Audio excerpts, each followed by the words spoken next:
Bonjour les élèves, voici encore un exercice qui ressemble beaucoup au précédent.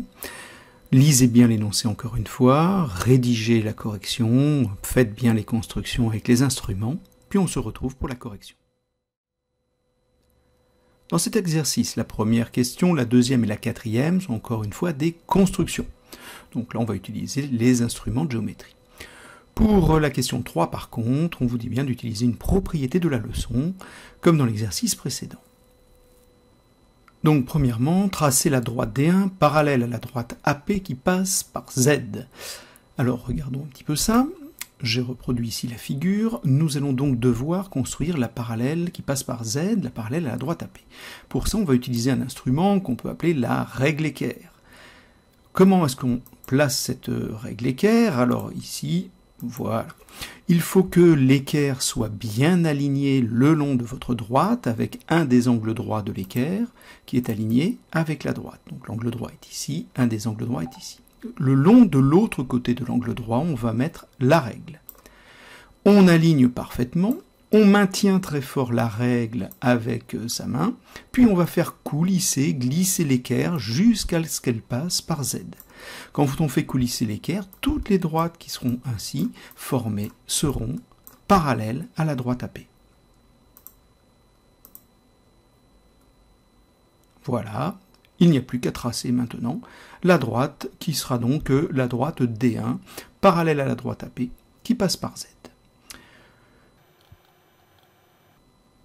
Deuxième construction, tracer la droite D2 perpendiculaire à la droite AP, en P. Donc cette fois-ci, nous allons avoir besoin de notre équerre. On va donc positionner notre équerre ainsi. Le côté de l'angle droit, ici, qui est le long de la droite AP. On passe par le point P, donc on va mettre notre angle droit ici en P.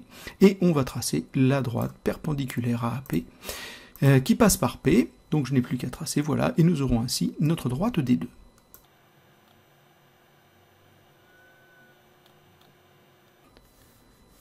Je vais mettre un peu de codage. Nous avons mis un angle droit ici.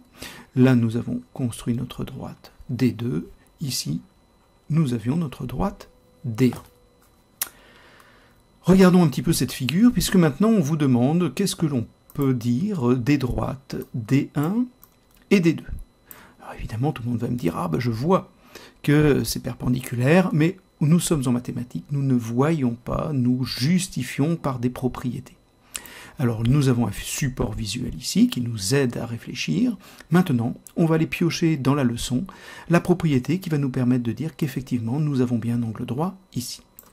Cette propriété, nous l'avons vue dans la leçon, elle dit que quand on a deux droites parallèles, si on a une droite qui est perpendiculaire à l'une, alors elle va être perpendiculaire à l'autre. C'était la propriété qu'on avait numérotée 3 dans la leçon. Si deux droites sont parallèles, alors toute droite perpendiculaire à l'une de ces deux droites est perpendiculaire à l'autre. Utilisons cette propriété.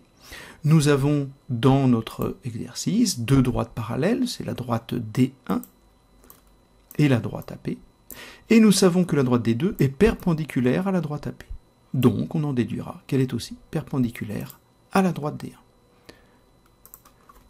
Comme nous avons D1 perpendiculaire parallèle à AP et D2 perpendiculaire à AP. Alors on en conclut que D1 et D2 sont perpendiculaires. Dernière question que l'on vous demandait, tracer la droite D3 parallèle à ZA qui passe par P. Donc là c'est vraiment de la construction. On va d'abord construire la droite ZA.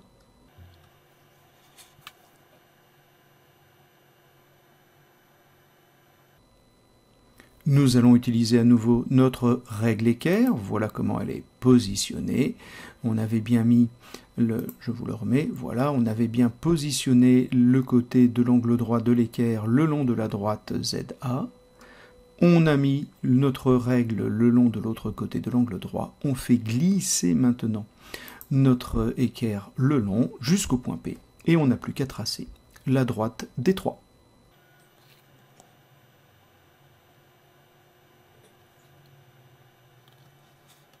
Voici votre figure finale.